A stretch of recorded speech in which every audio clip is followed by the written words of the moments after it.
Oklahoma has become quite famous for tornadoes. So you might find it surprising that not everyone who lives here in Oklahoma actually has a tornado shelter, but many do. And honestly, storm shelters are pretty easy to get installed.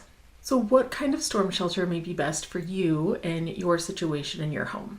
So many people that I talk to that are moving to Oklahoma are so shocked and kind of appalled that not everyone has a storm shelter.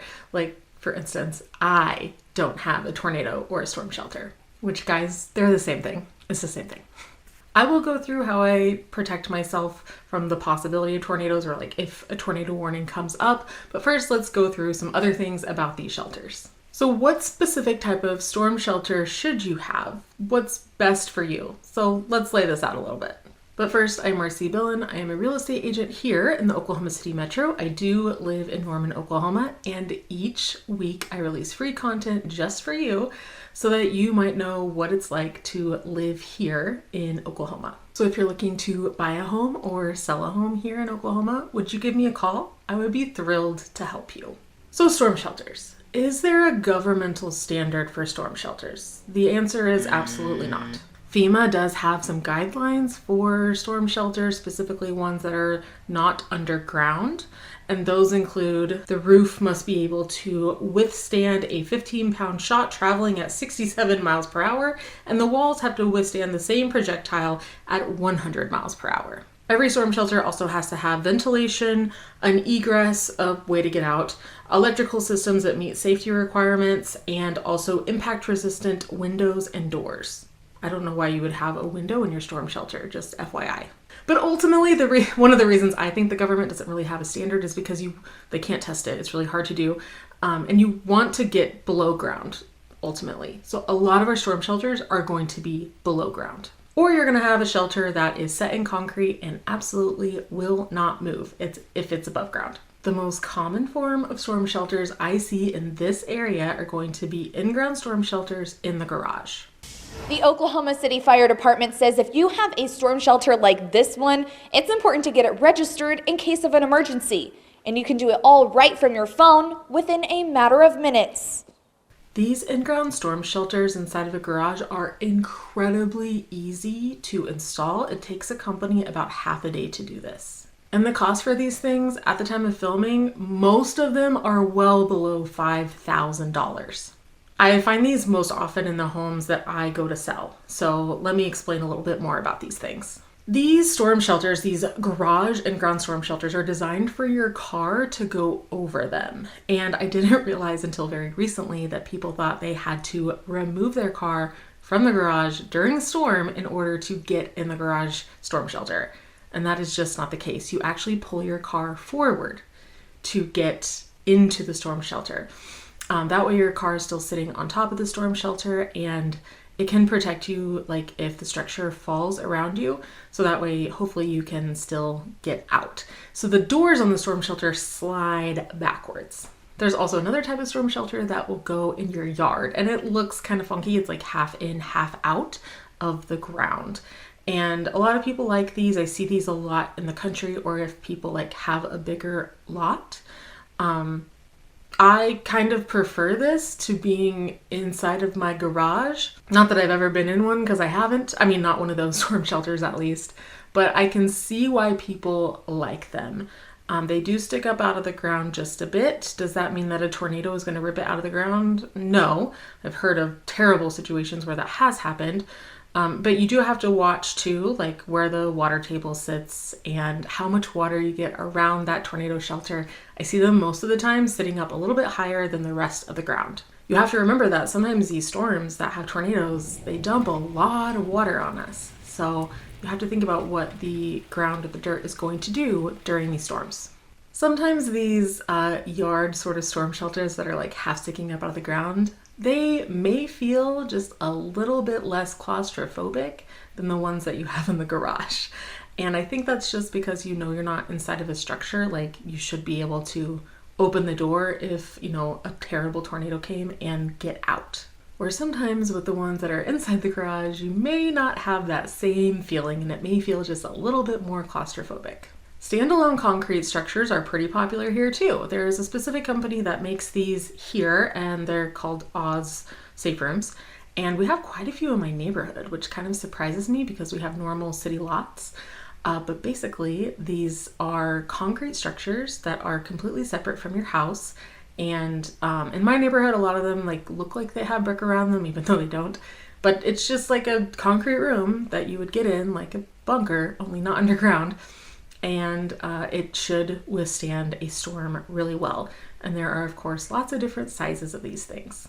Another type of storm shelter that I see less often, but I actually had growing up in my childhood home, is an in-house Saferoom. I saw one of these in a listing recently. It's like a reinforced room inside of your house.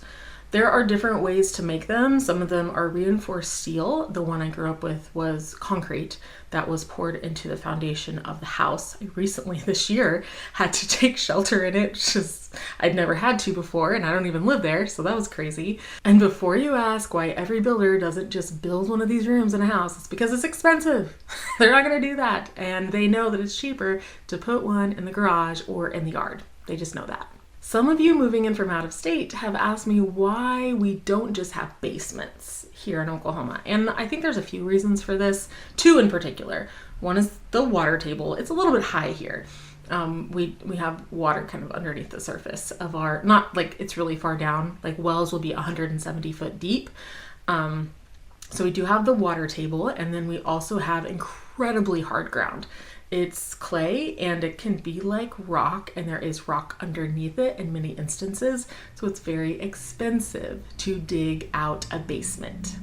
I did grow up in a house that had a basement. So I grew up in, it was two different houses. One until I was 11, which that one had a basement, and then another one until I moved out. And I do remember taking shelter in that first one whenever I was really little. I must have been 4 or 5 years old. And it was a scary storm, and our basement got a lot of water in it. So it was kind of gross. And there were typically like snakes down there and stuff. So it wasn't my favorite thing in the world.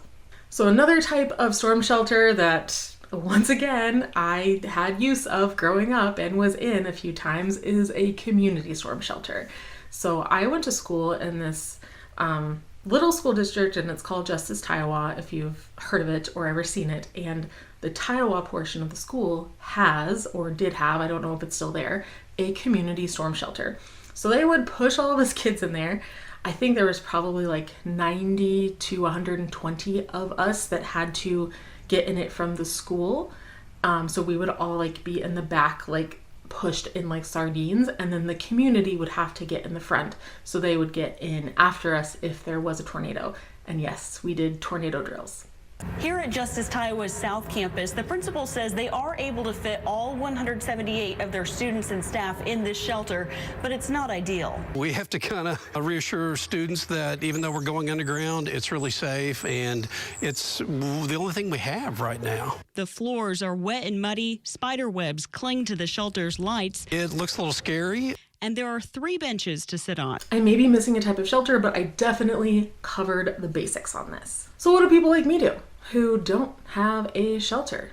Well, let me show you. So the goal, if you don't have a tornado shelter, is to get into an interior room in your house. That is ideal. So I'm going to show you what I do. So this interior room in our house is actually our laundry room. So we use this room because it doesn't have any windows in it, and it's on an interior wall because we have a garage and then living room on the other side and other walls. So this is where we are for our tornado warnings. So we have the room, so then we definitely gather everything into the room that we need. Cats go in cat carriers, dog goes in there with us. We sometimes put helmets on, like bike helmets, and then we get pillows and blankets, and we get on the floor, sit down, and get as small as possible and cover our heads if we think a tornado is actually going to hit. I've never done this in my house, you guys. Never. Like, I have gotten the room ready before, but we can watch the news and see where those storms are and know if it's going to hit us. Writing this out, saying this out loud, kind of makes me sound insane. Like, I'll give you that.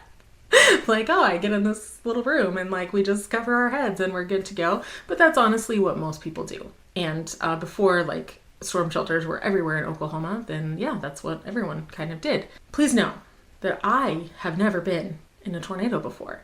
My husband has the big tornado in 2013, but most people haven't. It's not like a hurricane. It's not huge. So that's why sometimes we just really don't worry about it. I hope that this answered a lot of your questions about tornadoes and what we do about them. If you have more questions, I would watch maybe this video next. It might be helpful.